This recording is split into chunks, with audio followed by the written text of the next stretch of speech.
नमस्कार, आप देख रहे हैं ग्लिप्स.इन।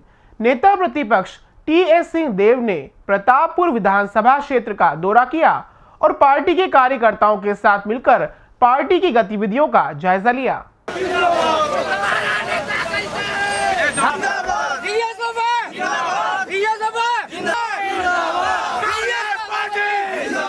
इस दौरान वांड्रफ नगर में एक नए पेट्रोल पंप दुबे फ्यूल का शुभारंभ भी किया गया। वहीं बच्चों के साथ फोटो भी खिंचवाई। आगामी विधानसभा चुनाव की तैयारी को लेकर नेता प्रतिपक्ष ने कहा, सेक्टर, जोन, मतदान केंद्र तक का प्रबंधन का काम किया जा रहा है। अभी तो संगठन को और अंतिम छोर तक पहुंचाने का प्रयास चल रहा है।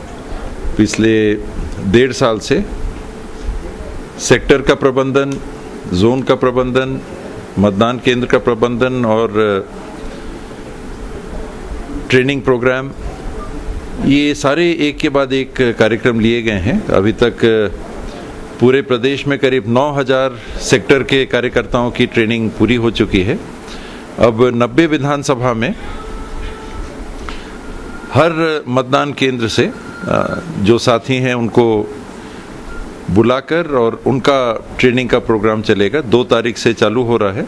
2 तारीख से बिलासपुर संभाग के 10 विधानसभाओं को 2, 3 और 4 तारीख में पूरा किया जाएगा और इसी क्रम में पूरे प्रदेश के 90 विधानसभा में ट्रेनिंग प्रोग्राम के। प्रतापपुर विधानसभा में जोगी कांग्रेस के प्रत्याशी घोषित होकर सामने हैं, लेकिन कांग्रेस अभी कोई चेहरा नहीं लाई है। व्यक्तिगत छवि का प्रभाव क्या पड़ेगा और इस विधानसभा में कांग्रेस का उम्मीदवार कौन होगा, इस सवाल पर क्या कहा, सुनिए। जिन्होंने क्षेत्र में काम नहीं किया रहता वो अक्सर समय ढूंढते हैं। कोई नया व्यक्ति है, क्षेत्र के लिए नया हो, उसने लोगों के बीच में जाके काम न किया हो, तो उनको समय की आवश्यकता होती है। कांग्रेस की ये विचारधारा रही है कि जो लोग लोगों के बीच में काम करते हैं, जो लोगों को जानते हैं, जिनको लोग पहचानते हैं, जो लोगों को पहचानते हैं, जिसको लोग पसंद करेंगे। हमारे अखिल भारतीय कांग्रेस कमेटी के प्रभारी ने इस बात की घोषणा की है कि इस बार चुनाव उम्मीदवार नहीं, संगठन चुनाव लड़ेगा। सब के सब लोग किसी एक कैंडिडेट को कहें, अमूमन ये कम होता है। इसलिए ज़्यादा जिनके पक्ष में दिखेंगे, जिनकी ज़्यादा उम्मीद दिखेगी, अंततः चयन उनका होगा। पर पहला मौका हर विधानसभा के कार्यकर्ताओं को पार्टी देना चाहती है कि आप तय करके एक नाम दे दो। अगर एक नाम नहीं दोगे तो फिर चुनने का अधिकार आपका स्वाभाविक है कि ऊपर के स्तर पे चला। वही नक्सलवाद और शिक्षा कर्मी पर बोले, सरकार नक्सलवाद पर नियंत्रण नहीं कर पा रही है और शिक्षा कर्मियों के इस विरोध की स्वयं जिम्मेदार है। सरकार नियंत्रण नहीं कर पा रही। देखिए, कहने और करने में अगर आप अंतर रखेंगे तो नक्सलवाद जैसी परिस्थिति पे आप कभी काबू नहीं पा सकते। आपने 3 बार मुख्यमंत्री में के रूप में काम करने का मौका दिया। रमन सिंह 2003 के चुनाव के पहले इस बात की घोषणा करते हैं कि चुनाव जीतने के बाद 1 हफ्ते के अंदर सामान्य कार्य सामान्य वेतन को मैं लागू करवा दूंगा और छत्तीसगढ़ में जितने शिक्षाकर्मी हैं ये शिक्षक के रूप में काम करने लगेंगे। तो ये शिक्षकों ने तो नहीं कहा, ये दूसरे किसी ने तो नहीं कहा, आपने स्वयं कहा। और जब 15 साल मौका मिलने पर आप ऐसी बात नहीं कर पाते हो तब असंतोष की स्थिति बनती है। इसके पहले आपने चर्चा भी की। चर्चा करने के बाद विफलता क्यों है?